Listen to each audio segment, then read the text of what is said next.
मान चलेगी 18 अप्रैल 1967। प्रातः क्लास पहले पेज के अंत में बात चल रही थी।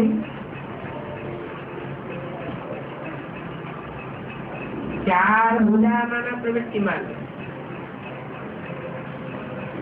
और दो भुजा माना निवृत्ति मार्ग।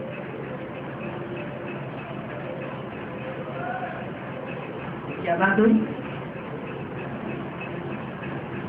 विष्णु के बारे में बात हो रही है।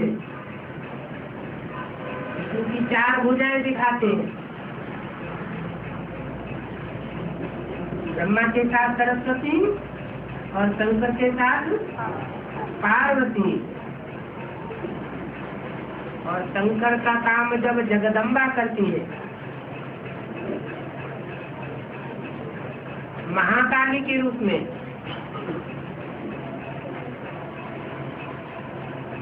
तो पांचवी भुजा वो हो जाती है।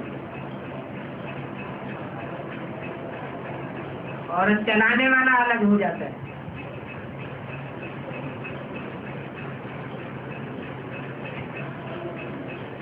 तो चलाने वाला एक और संचालित होने वाली भुजाएं चार, माने चार मददगार हाथ में। इसलिए बोला चार भुजा माना प्रवृत्ति मार्ग और दो भुजा है निवृत्ति मार्ग।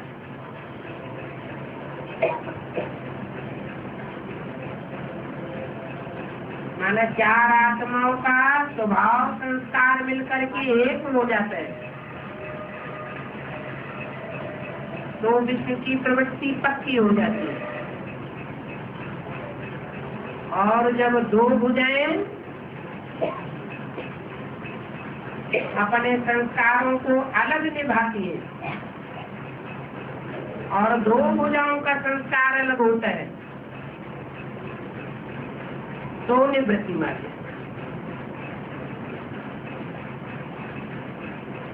तो कौन सी दो भुजाएं निवृत्ति मार्ग और कौन सी चार भुजाएं प्रवृत्ति मार्ग?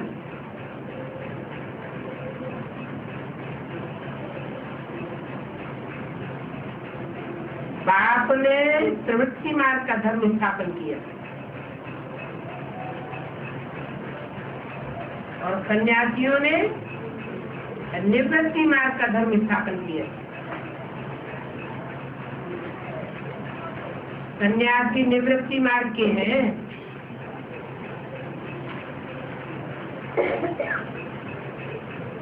जो प्रवृत्ति मार्ग वाले हैं वो ही फिर पावन से पतित बनते हैं। इसलिए सृष्टि को थमाने के लिए सन्यासियों का पाठ है पवित्र बनाने का।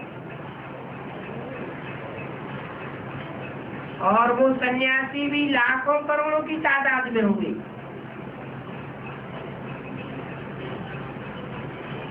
जब मेला आदि लगता है तो बहुत आते हैं।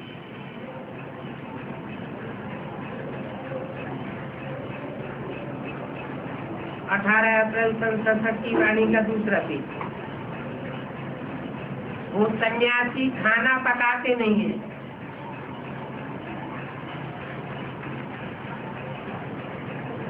पका पकाया खाते, क्योंकि गृहस्थियों की पालना पर चलते हैं।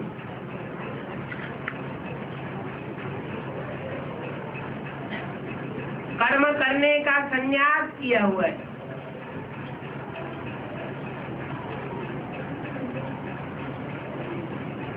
फिर भोजन कहाँ से मिलेगा? तो गृहस्थियों के पास जाके खाते हैं।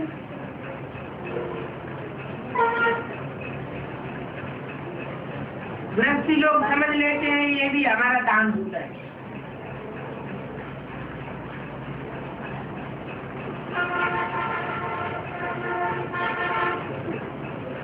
एक तरफ दान हुआ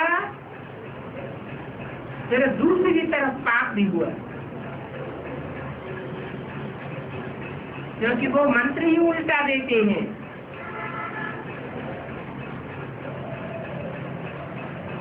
उल्टा मंत्र दे करके बेहद के बाप की ग्लानि कर देती है।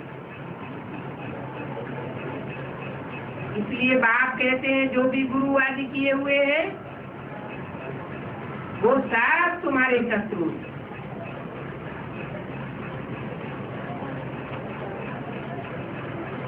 चाहे हद में किए हुए मनुष्य गुरु है, हद की दुनिया में 63 जन्म किए, और चाहे अब संगम की दुनिया में बेहद में देहधारी मनुष्य गुरु किए और उनकी मत पर चले, वो सब तुम्हारे शत्रु हैं, नीचे गिराने वाले हैं। उनकी कहेंगे विनाश काले विपरीत बुद्धि।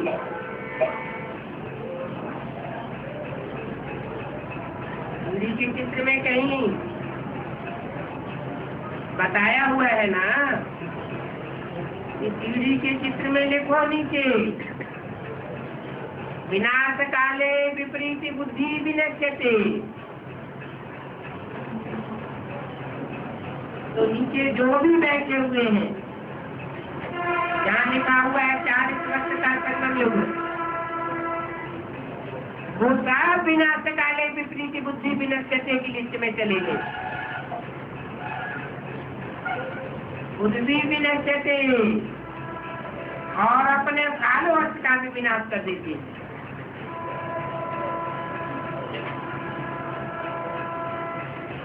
तुम भी ऐसे ही कहते थे,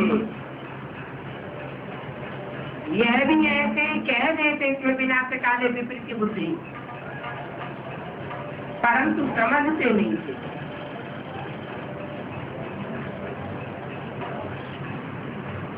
क्योंकि ईश्वर को सर्वव्यापी कह देते हैं, कहते हैं जिधर देखता हूँ उधर भगवान ही भगवान है।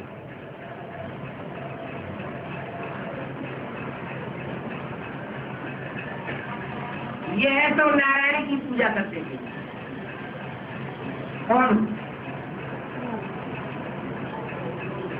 ब्रह्मा। जानते थोड़े ही थे कि हम जिनकी पूजा करते हैं वो कौन है।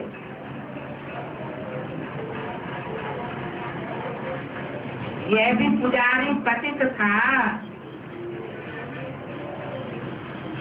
अभी फिर श्रीमत पर चल करके पावन बन रहा है।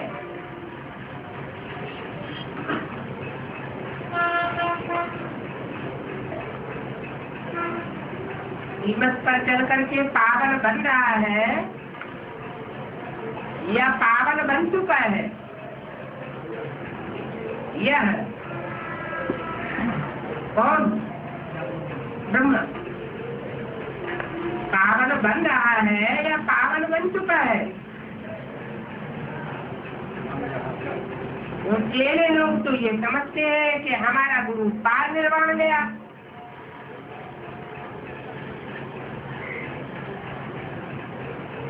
पावन हो गया।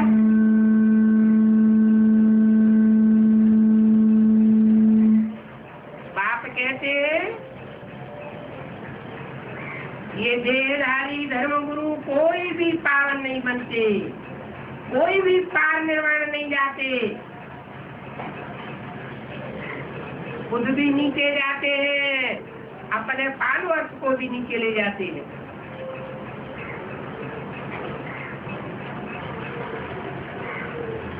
अभी तुम बच्चे बाप से वर्षा लेने का पुरुषार्थ करते हो,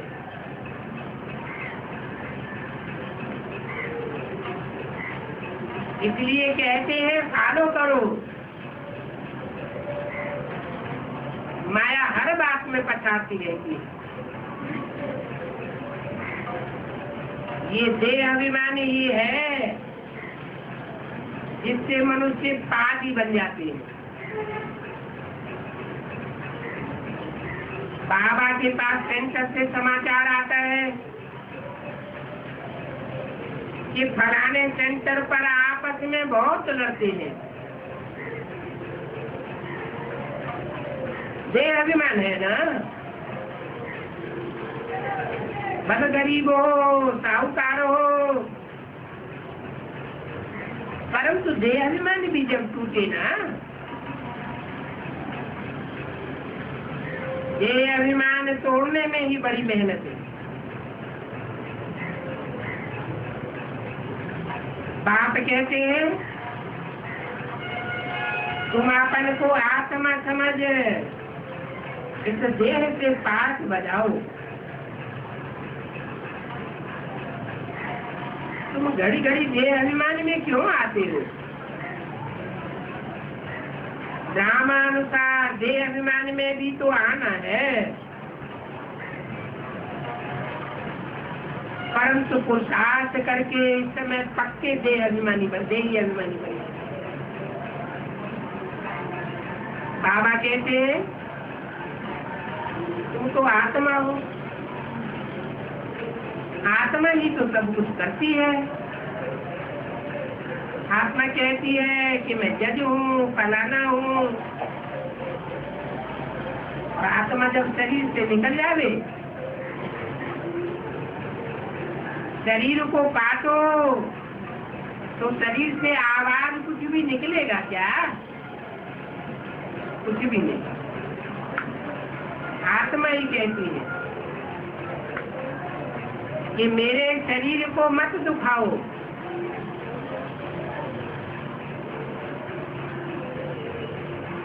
शरीर तो विनाशी है,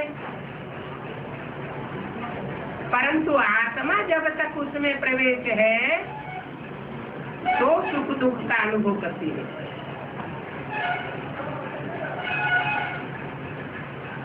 अपन को आत्मा समझो, जो बाप को याद करो, देह अभिमान छोड़ो।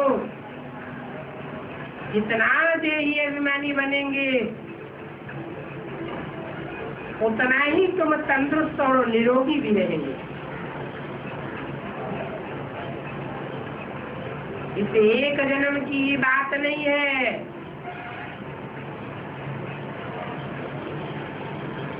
84 जन्मों की बात है। तुम्हारी आयु भी बड़ी होती जाएगी। इस योग बल से तुम 21 जन्म तक तो पूरे निरोगी रहेंगे।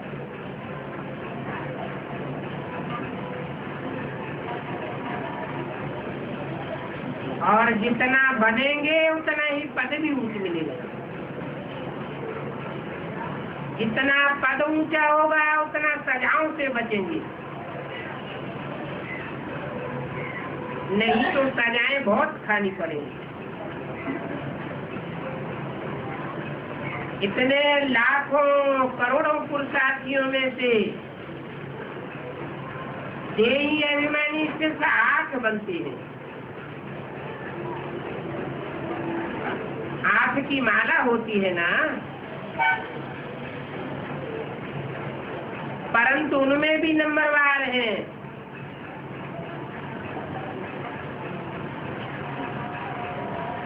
ऐसे नहीं कि 8 सजाए नहीं खाते हैं तो समान नंबर के हो गए, उनमें भी फर्क है।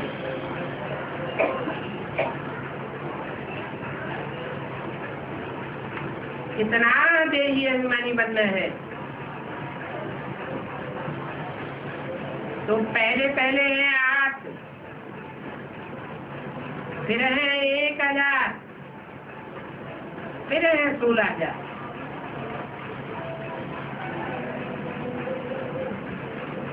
स्कूल में भी ग्रेड्स होते हैं। कोई तो दासियां बन पड़ेगी,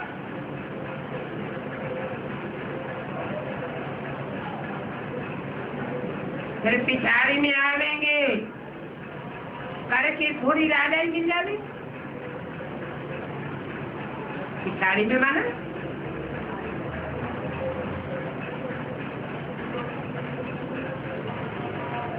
त्रेता के आखिरी जन्मों में आवेंगे, कौन सतयुग के आखिरी जन्मों में आवेंगे। तो पिछाड़ी भी नंबरवार है।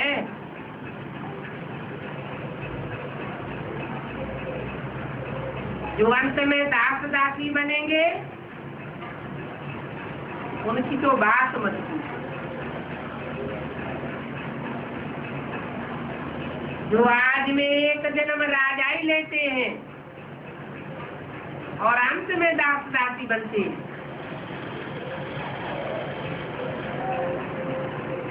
ऐसे तो कोई होते ही नहीं। जो आज में राजा बनेंगे वो अंत तक उनके पद पाते रहेंगे। शेष में जो आज में दास दासी बनती है वो अंत में थोड़ा ऊंचे पद पा लेते हैं।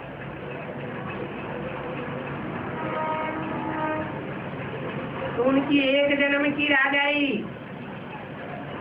और बाकी सब जन्म नौकर चाकर बनते रहेंगे। द्वापर में तो फिर होता है रावण राज्य। फिर कहेंगे देवताओं की प्रारब्ध पूरी हुई। और ये बातें कोई शास्त्रों में नहीं है। साधु संत गुरु आदि इनकी तकदीर में भी ज्ञान अभी नहीं है।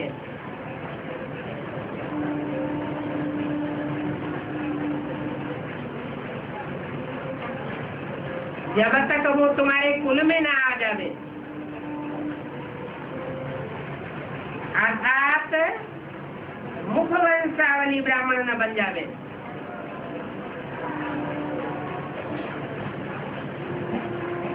मुखवंशावली है तो तुम्हारे कुल के नहीं। जब मुखवंशावली बनते हैं तब ज्ञान उठाते हैं। ब्राह्मण बनने बिना देवता कैसे बन सके।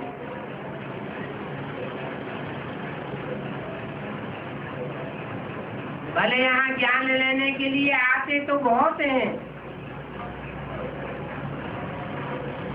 बाबा लिखते हैं अथवा कहते भी हैं, परंतु सिर्फ ऐसे ही कहने मात्र बाबा कह देते।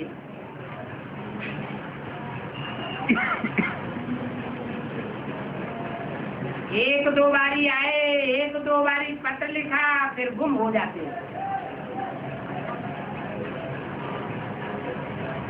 अंत में फिर वो भी आवेंगे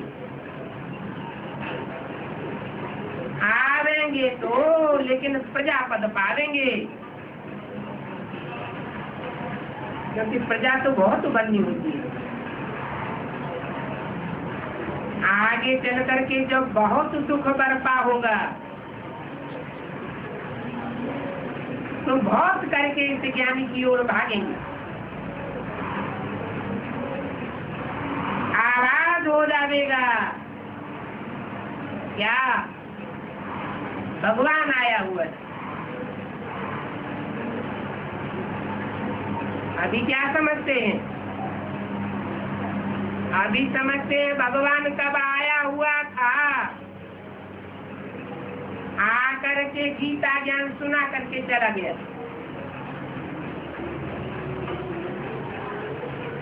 अब हम पतित से पावन बनते रहेंगे और दूसरों को बनाते रहेंगे।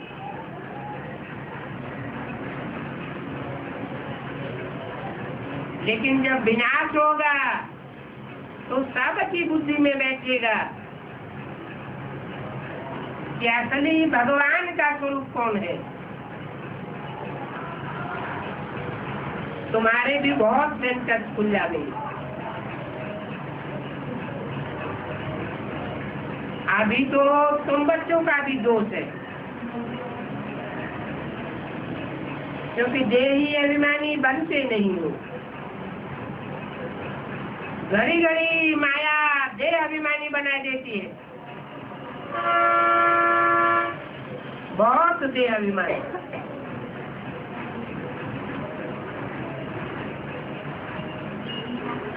अंत तक अगर ऐसे ही होता रहा तो फिर बहुत कम पद पालेंगे। फिर जाकर के दास दासियां बनना पड़े, और दास दासियां भी नंबरवार ढेर के ढेर होते हैं।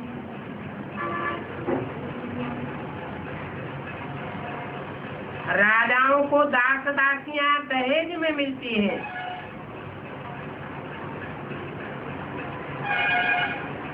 साहूकारों को दहेज में नहीं मिलती है।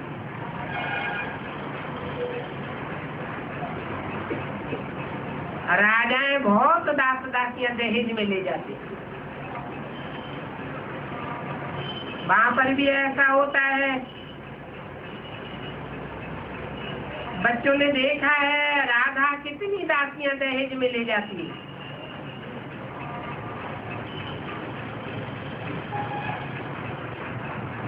आगे चल करके तुमको सब साक्षात्कार होते हैं।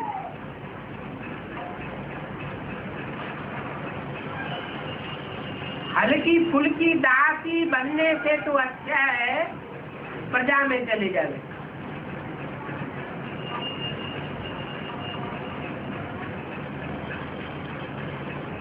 कोई बड़ी दासी बने तो भी ठीक है।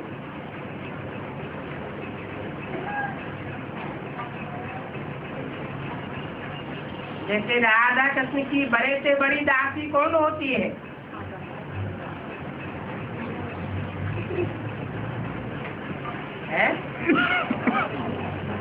उनके माँ बाप ही बड़े से बड़ी दासी होती है। उनको हल्के फुल्की दासी नहीं कहेंगे।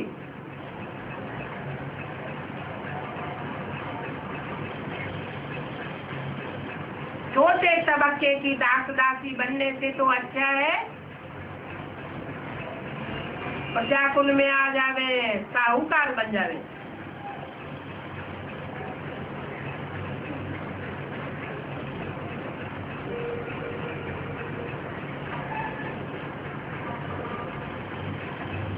हल्की फुल्की दासी को पिछाड़ी जन्मों में जाकर 1-2 जन्म राजाई मिलेगी, अथवा राजाई में जन्म मिलेगा। प्रिंसेस बन करके रह जाएंगी। ऐसे कि ये दासी अक्षर ही बहुत खराब है। इससे तो अच्छा है कि प्रजा में साहूकार बन जावे।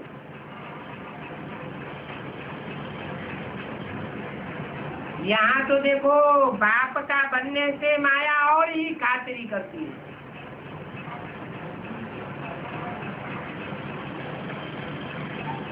रुस्तम से रुस्तम होकर के लड़ती है। माया देखती है ये बाप के बन गए, माना सरेंडर हो गए, इन्होंने रुस्तम पना दिखाया, तो खूब पिछाड़ी पड़ती है।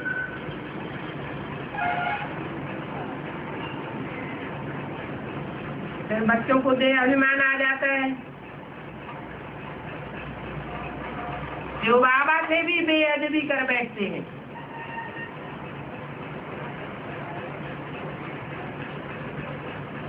आखरीन करते करते बाप को याद करना ही छोड़ देते।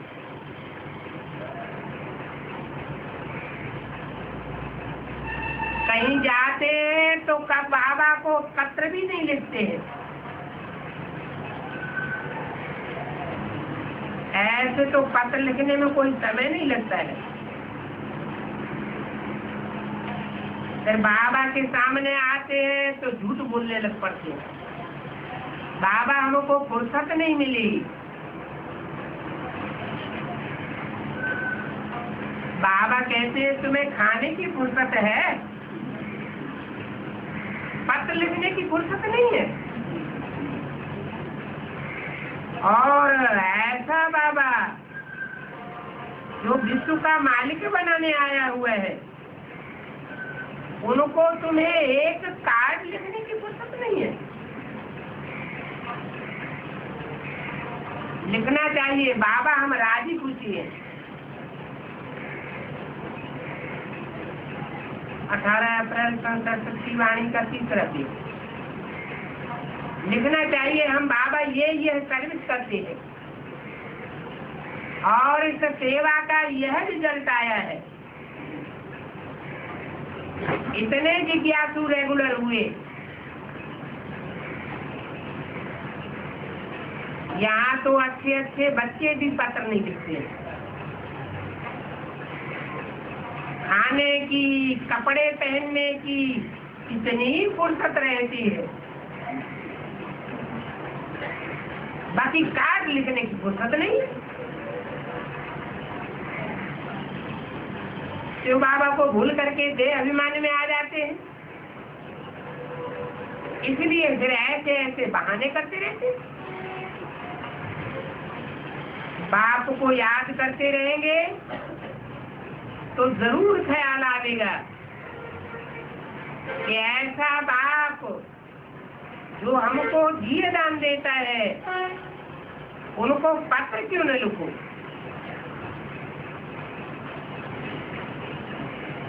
स्त्रियों का पति के साथ प्यार होता है, पति बाहर जाता है तो रोज पत्र लिखती है। अगर पति का जवाब ना आवे तो तड़पने लग पड़ती है।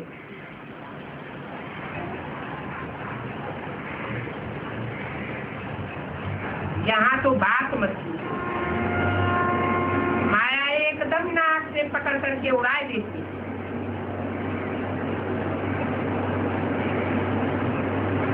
कदम कदम पर श्रीमत पर पदम है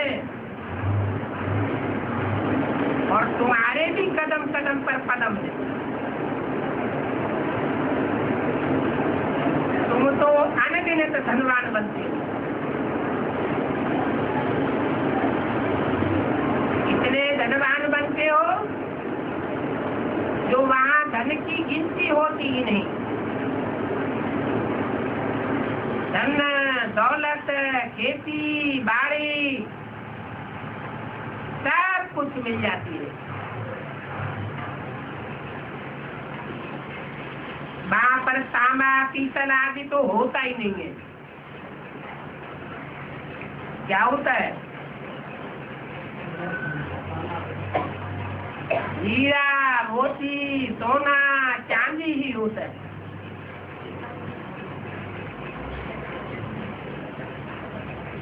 सोने के सिक्के होते हैं, मकान ही सोने के बनते हैं।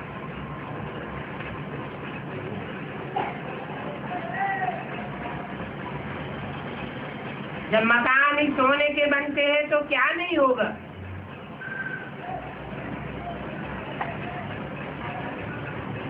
यहाँ तो गवर्नमेंट प्रजा से लेकर के छीनती चली जाती है, कोई न कोई बहाना बनाकर।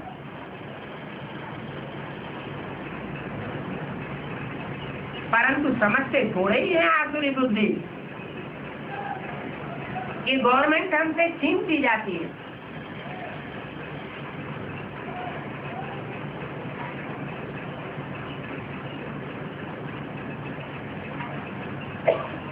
बैंक में धन रखेंगे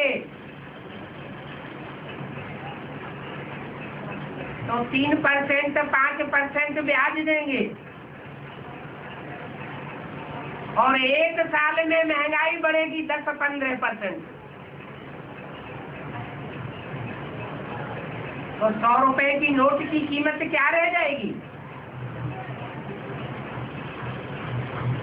85 रुपया, 85 रुपीज। तो घाटा हुआ या फायदा हुआ?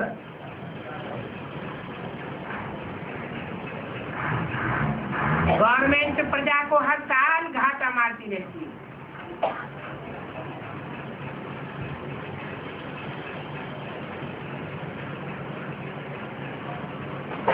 कोई को कहो कि गवर्नमेंट ऐसी भ्रष्टाचारी है तो बिगड़ पड़ेंगे। गवर्नमेंट के ऑफिसर ही आज कहते हैं ये तो सब राक्षस राज्य है,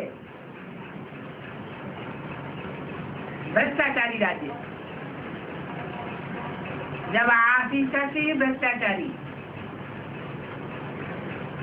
तो यथा राजा तथा प्रजा सब भ्रष्टाचारी हो जाते हैं।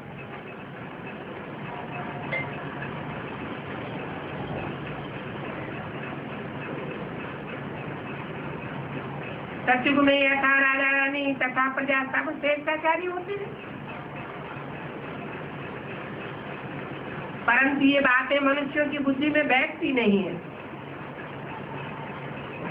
क्योंकि सब तमो प्रधान है। बिल्कुल ही जंगली जानवर हैं। बाप समझाते हैं कि पहले तुम भी ऐसे ही थे और यह भी ऐसा ही था।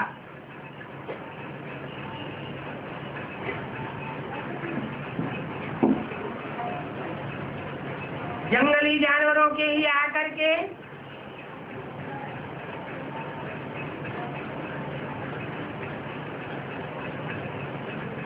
ऐसे फिर देवता बन जाती है। बाप आकर के बनाते हैं।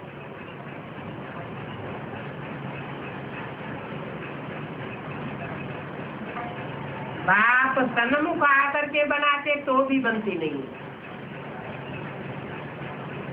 आपस में ही लड़ते झगड़ते रहते। समझेंगे मैं पहलवान हूँ, मैं ऐसा हूँ, ये थोड़ी ही समझते हैं कि हम दो जग में पड़े हैं, नरकवासी है। रौरव नरक में पड़े हुए हैं, एक दूसरे को काटते पीटते रहते। ये भी तुम बच्चे जानते हो नंबरवार पुरुषार्थ अनुसार कि बिल्कुल ही जंगली जानवर है। बाप समझाते हैं तुम भी ऐसे ही थे, ये भी ऐसा ही था। ऐसे जंगली जानवरों को आकर के अब ऐसा देवता बनाता।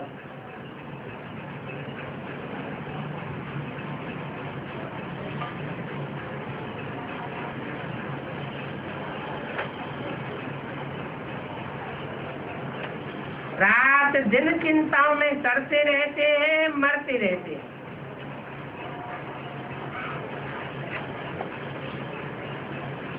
आप सामान बनाने की सर्विस ही नहीं करते।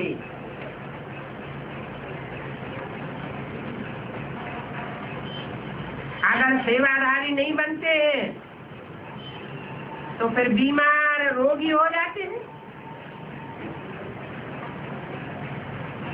कोई न कोई तरीके से कर्म बंधन तो काटेंगे ना। अभी बाप कहते हैं और कोई की बातें मत सुनो, मेरी ही बात सुनो और मुझे ही याद करो। अगर दूसरे कोई को याद किया,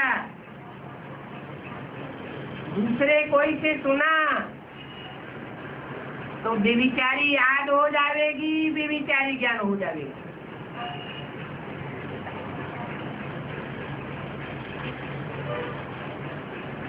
तुमको तो आप बेविचारी देवता बनना है। इस दुनिया में मनुष्य तो सब असुर है। असुरों को याद करेंगे तो असुर ही बनेंगे। अगर देवताओं को याद करें तो भी बेहतर है।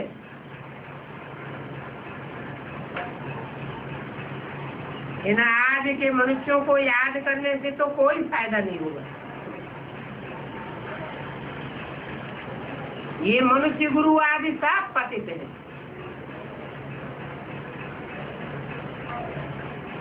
देवताएं तो फिर भी पवित्र होते हैं।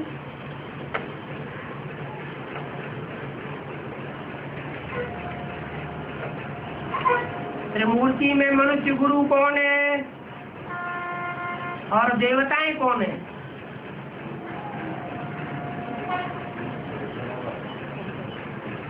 जिनकी पूजा नहीं होती भक्ति मार्ग में, जिसके मंदिर नहीं बनते, मूर्तियां नहीं बनती। क्यों नहीं बनती? क्योंकि देहधारी सब अपवित्र हैं।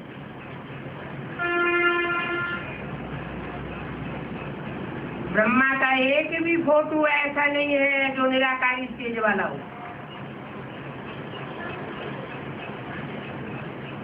निराकारी माना निर्विकारी और साकारी माना देहाभिमानी। तो मनुष्य गुरुओं की लिस्ट में ये ब्रह्मा भी आ जाता है। इसलिए बाप कहते हैं कोई मम्मा के मुरीद, कोई बाबा के मुरीद, शिव बाबा को कोई पूछता ही नहीं। यज्ञ के आदि से ही ऐसा होता चला आया है।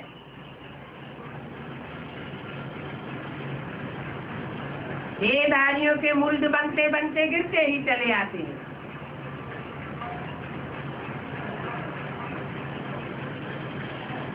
आजकल तो मनुष्यों के गुरुओं के पुजारी बन गए हैं।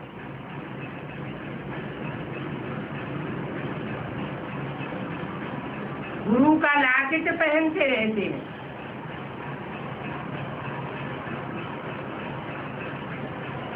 गोया ऊंच के ऊंच गुरु हो गया। बाप कहते इस समय के गुरु आदि सब राक्षस हैं।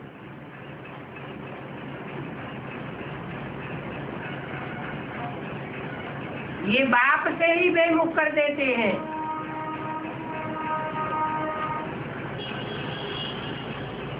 तो ब्रह्मा और ब्रह्मा के जो भी फॉलोअर्स हैं, जो ब्रह्मा को गुरु समझ बैठे, सदगुरु,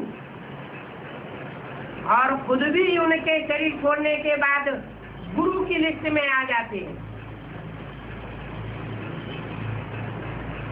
वो सब राक्षस संप्रदाय हो गए। क्यों? क्योंकि अपने चित्र छपाते रहते हैं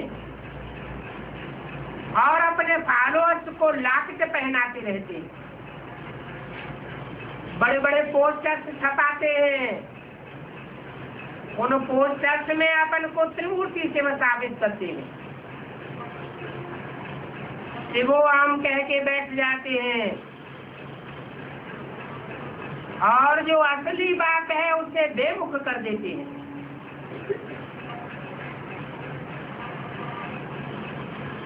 इसलिए इनका नाम रखा है हिरण्याकश्यप।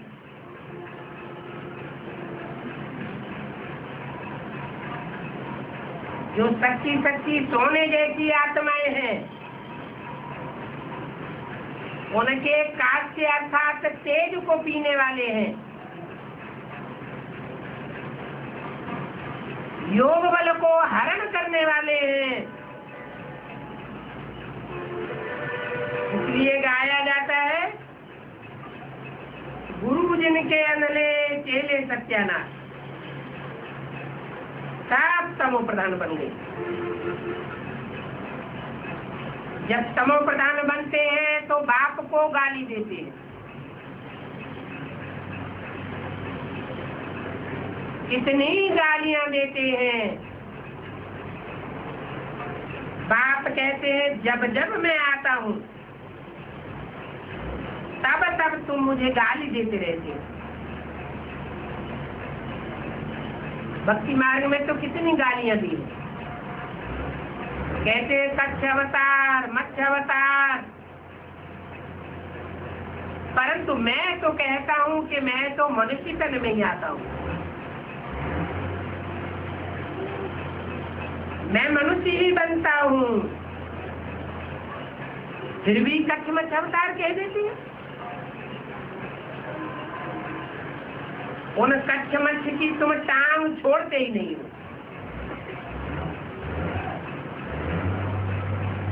यहाँ तो बाप ना अपनी टांग पकड़ने देते हैं और न कोई की टांग पकड़ने देते,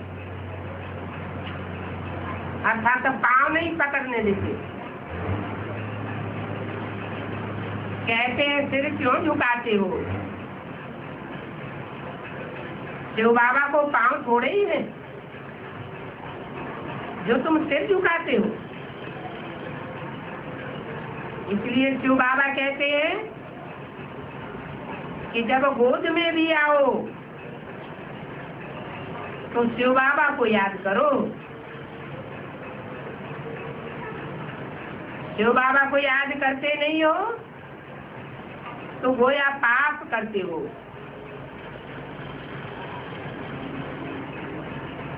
और जब पवित्र बन जाएंगे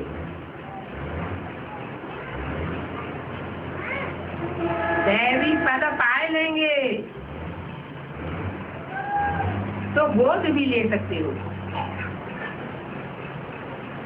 अभी पतित हो तो गोया मेहतर हो।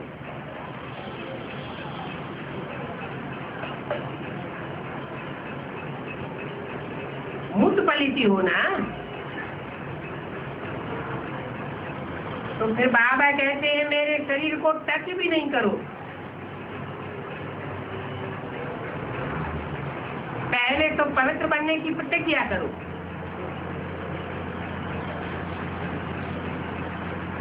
जब पवित्र बन जाएंगे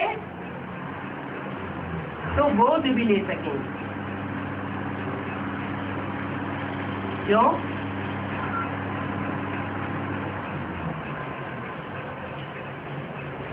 हर सितारे में एक दुनिया है। आत्मा रूपी सितारों में एक एक दुनिया बची हुई है। परंतु जब सितारा सितारा रूप बने, संपन्न आत्मा बने, तो अपने परिवार को देख सकेगी। अपन को बाप समान बीज रूप आत्मा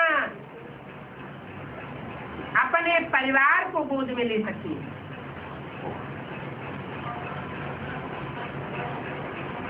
जब तक बीज पुराने झाड़ से डिटैच नहीं हुआ है तब तक निराकारी स्टेज नहीं बनी है। और निराकारी स्टेज जब तक नहीं बनी है तब तक निर्विकारी नहीं कहा जा सकता। विकारी है तो विकारी के संग लगने से विकारी ही बनते रहेंगे। निराकारी है, निर्विकारी है तो उनके संग से उनका पूरा परिवार सात्विक बन जाएगा। तो पहले तो पवित्र बनने की प्रतिज्ञा करो, फिर गोद में ले सकते हो। तो भी शिव बाबा को याद करके लेना है। शिव बाबा हम इसमें आपको समझ करके बाकी पहनते। इन बातों की समझ चाहिए, बहुत परहेज है। इन बातों को बहुत मुश्किल कोई समझते हैं। इतनी बुद्धि नहीं है कि बाप के साथ कैसे चला जाए। इन बातों में तो बड़ी मेहनत है। माला का दाना बनना कोई मासी का घर थोड़ा ही है।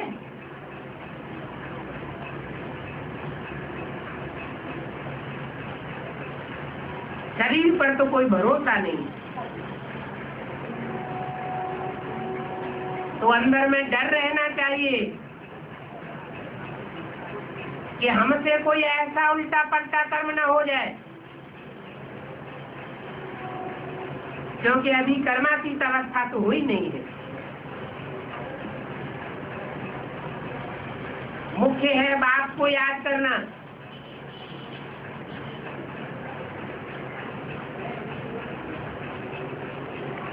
अभी तुम निरंतर बाप को याद ही नहीं कर सकते हो।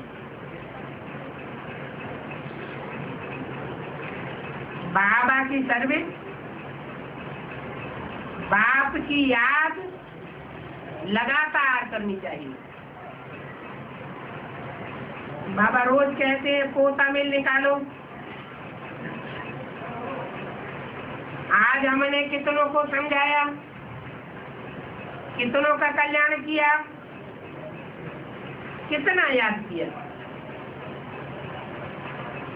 कल्याण के लिए बाबा कितना समझाते रहते हैं। कल्याणकारी बाप के बच्चे बनेंगे तो दूसरों के कल्याण की ताक लगी रहनी चाहिए। सब कल्याणकारी बाप के कल्याणकारी बच्चे बन सकेंगे। नहीं तो बाद वाली डिनाइस्टीज में आना पड़ेगा। बाप विश्व कल्याणकारी है। उनका नाम ही क्या है? सेवा। सेवा अर्थात कल्याणकारी। तो बाप के बच्चे भी विश्व कल्याणकारी होना चाहिए। कोई का कल्याण करे और कोई का कल्याण करे, उनको फिर विश्व कल्याणकारी नहीं कहेंगे। सबके प्रति कल्याण की भावना। इसलिए बोला कि 84 जन्मों में भी जो पहली डिनाइस्टी है उसमें जो प्रजा है, उसको प्रजा की भी कोई खास विशेषता होती है जो और जन्मों की प्रजा में वो विशेषता नहीं होती है। वो विश्व पिता के बच्चे होते हैं। विश्व पिता वसुधैव कुटुंबकम वाला है। ये हिंदू है, ये मुसलमान है, ये सिख है, ये ईसाई है, ये दृष्टि ही खलास हो जाती है। ये दैहिक दृष्टि है। आत्मिक दृष्टि जब बनती है तो सबका कल्याण करना चाहती है। जो भी सन्मुख आए उसका कल्याण करना है। कल्याण के लिए बाबा कितना समझाते रहते हैं। कोई का कल्याण नहीं करना है। सब प्रकार की परहेज चाहिए। जांच करनी चाहिए कि हमारा खान पान तो ऐसा नहीं है जिससे हमारी बुद्धि भ्रष्ट हो जाए। हमारी बुद्धि भ्रष्ट होगी तो अपना भी कल्याण करेंगे और दूसरा का भी कल्याण करेंगे। मैं कहीं हबसी तो नहीं बन गया हूँ।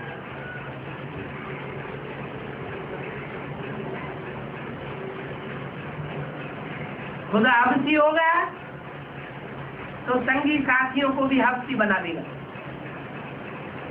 जैसे शराबी होते हैं तो उनके संग में जो जाता है उनको शराबी बनाता है।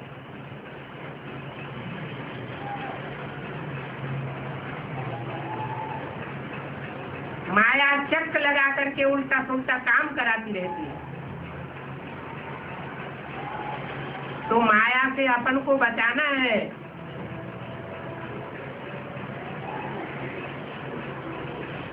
ये माया भी बाप की दुश्मन है।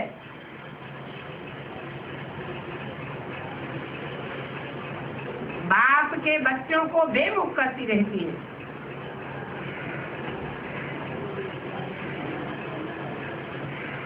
कोई आदमी है क्या?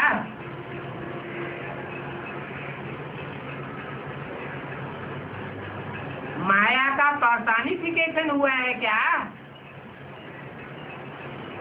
नहीं, माया रावण का पर्सनिफिकेशन नहीं हुआ, कोई पर्सन नहीं है, व्यक्ति नहीं है। अगर माया रावण कोई व्यक्ति नहीं है तो उसका चित्र कैसे बनाया गया? चित्र तो उन्हों के ही बनाए जाते हैं जो कोई चरित्र करते हैं। अगर माया रावण ने कोई चरित्र नहीं किया तो रामलीला में उसका चित्र कैसे बनाते हैं?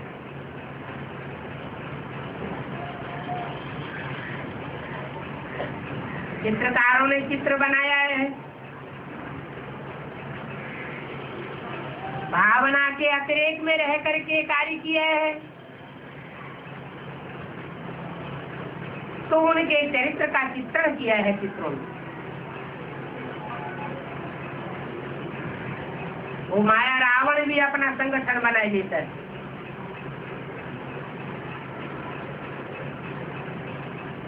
माया रावण की है हद की प्योरिटी, सन्यासियों वाली प्योरिटी, और उस प्योरिटी से वो यूनिटी बनाता है। तुम्हारी है बेहद की प्योरिटी, तुम घर बार को नहीं छोड़ते हो, घर बार में रहते बुद्धि से त्याग करते हो।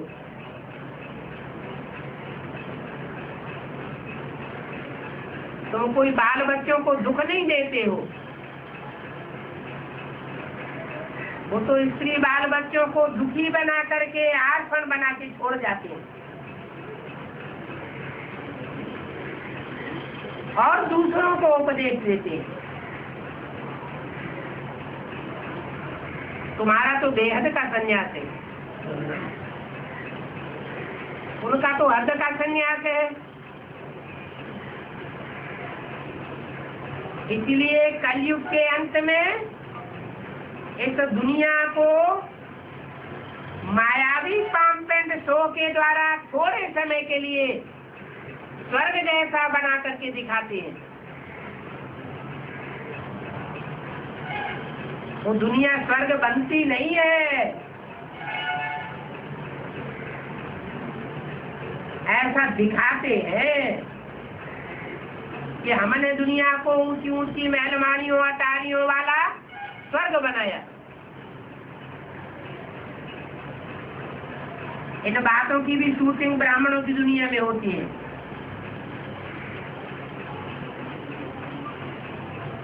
यज्ञ के आदि में देहधारी ब्रह्मा और उनके सहयोगी साथियों के द्वारा जो कराची में स्वर्ग का मॉडल बनाया गया, वो अल्पकाल की सिद्धि हुई या सदाकाल की सिद्धि हुई? अल्पकाल का मॉडल बनाया गया।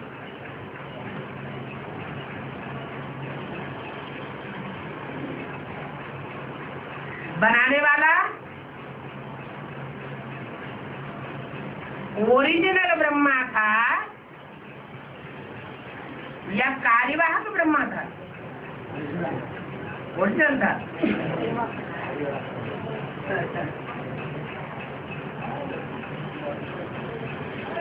ओरिजिनल चला गया तो डुप्लीकेट तैयार हुआ।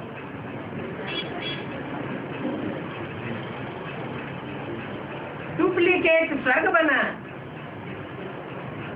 इसकी यादगार में भक्ति मार्ग में आज भी अजमेर में ब्रह्मा का मंदिर बनाया हुआ है और अजमेर में स्वर्ग का मॉडल बनाया हुआ है।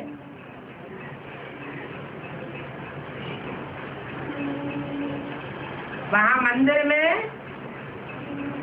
पब्लिक जाकर के ब्रह्मा की पूजा नहीं करती, वहाँ के पंडे पुजारी ही पूजा करते हैं। कहाँ की यादगार है?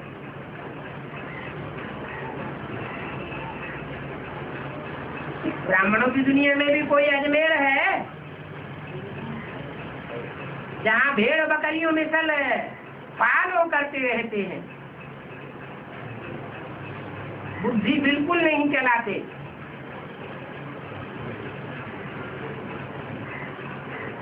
एक के पीछे एक चलते चले जाते हैं।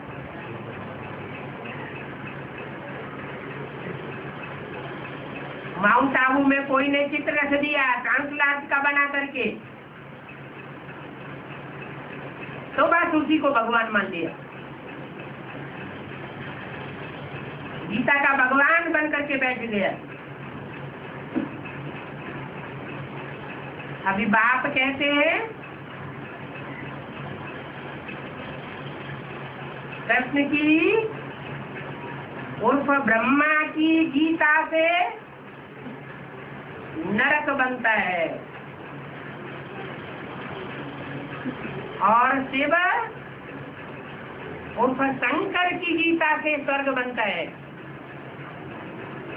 जिस गीता पर कृष्ण उर्फ दादा लेखराज ब्रह्मा की छाप है,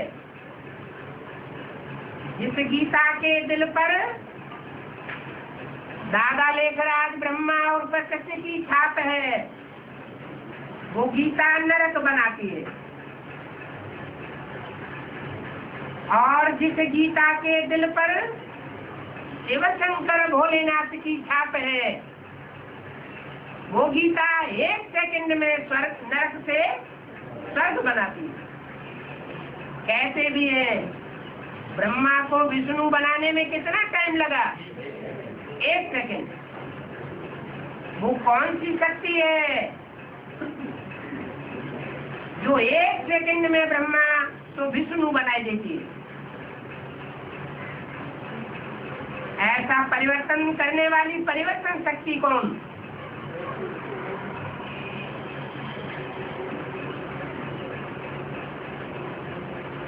कहते हैं शहद की मक्खियों की एक रानी होती है, एक वो रानी मक्खी उड़ती है तो उसके पीछे पीछे सारा झाड़ जाता है। अभ्यक्तवाणी में बोला है भारत माता शिव शक्ति अवतार अंत का यही नारा है। अंत में वो सच्ची गीता निकलती है और 1 सेकंड में नरक को स्वर्ग बनाई देती है। जो भी ब्रह्मा नाम के नामधारी हैं, 4 या 5, 1 सेकंड में ब्रह्मा तो विष्णु बन जाते। ओम शांति।